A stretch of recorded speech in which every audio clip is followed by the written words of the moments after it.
Welcome to Tuesday's Technology Tip. Today we have Holly Switzer, a second grade teacher from New Prospect Elementary. She is going to share with us how she uses video to aid her instruction. Hey everyone, as Lori mentioned, I'm going to share how I use videos in my classroom to aid instruction. And the first way in which I do this is during my guided math rotations. And due to how I have them set up, my highest group actually has their seat work before they've ever received the instruction with me, their teacher time.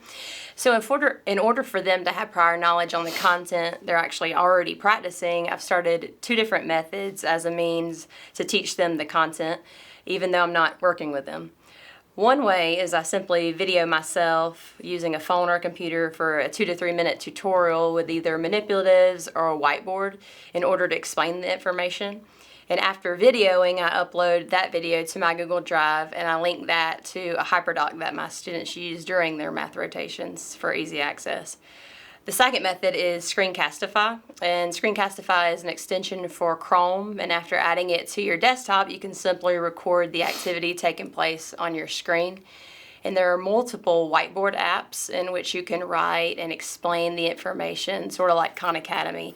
And Khan Academy is another good resource to use, but their videos don't always exactly align up to the content in which I'm trying to teach. The next way that I use video to aid my instruction is through Flipgrid, and that's actually what I'm going to show you about today. So this is Flipgrid, and Flipgrid is an interactive site in which students can go on and record their own responses in a different type of way. They record a video in response to anything you've asked them, and it can be in any different subject area. I found that it's really good this year.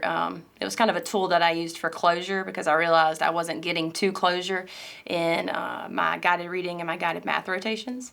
So what I started doing was going on and creating grids in which they could quickly respond to me, maybe what they learned that day, or how would you explain what you learned today to someone else if they weren't here. And so the grids I've created are for every different subject area. So say we're working in math today, I would click math. And your grid just contains all the different topics in which you have created. And so say my topic is we are working in maybe measurement.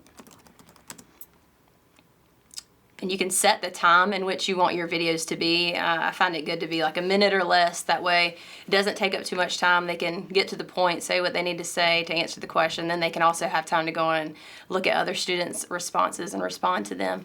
So I may say for my topic, explain to me what you learned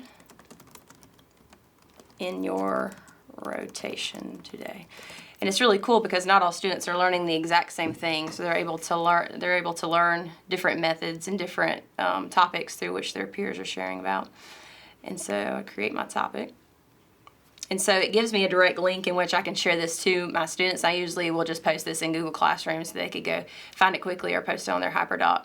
So once they come to this, they will see this screen and they will click the green button and they will go on and record themselves, and they will after this take a screenshot of themselves and post it, and it'll come up as a picture, and then they can go on and they can watch their peers' videos. It would look something, a completed grid would look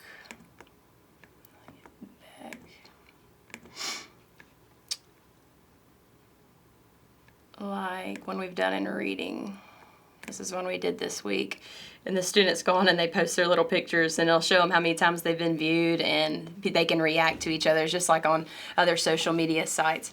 And so it's a really cool application because students, they all get a voice, they all have time to respond, and they all have time to go listen to each other.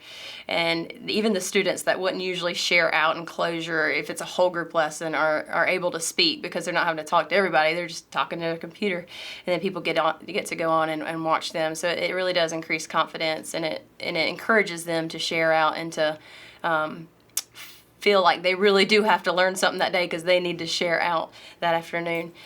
And so I really, really do. I think Flipgrid is a very, very unique tool that you can use to aid your instruction. Thank Thank you so much, Holly, for sharing with us. She has provided many resources that I encourage you to try, especially Flipgrid. She provided a detailed description of how to use that. And as always, if you have a tech tip you would like to share or something you would like for me to address, please just send that via my email. We hope you have a great week.